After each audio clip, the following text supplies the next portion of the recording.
बिस्मिल्लाहिर्रहमानिर्रहीम। अस्सलाम वालेकुम। Welcome to jobs channel. Jobs की अनाउंसमेंट्स और उन अनाउंसमेंट्स की डिटेल्स जानने के लिए हमारे चैनल को सब्सक्राइब कीजिए और बेल आइकॉन को प्रेस कर दीजिए ताकि आने वाली जॉब्स की नोटिफिकेशन आपको मिलती रहें।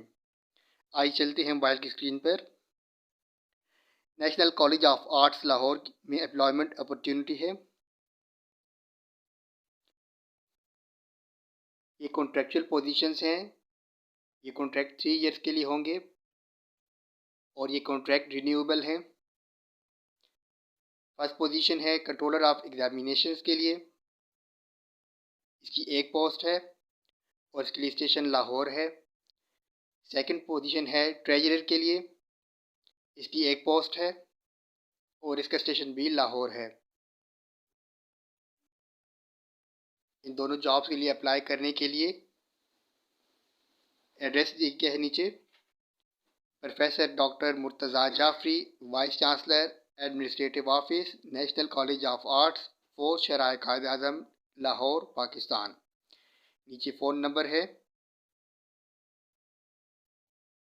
और इसके साथ ईमेल एड्रेस दिया गया है। इन दोनों जॉब्स के लिए अप्लाई करने के लिए लास्ट डेट 23 अक्टूबर 2024 है। 23/10/2024 लास्ट डेट है। Thank you.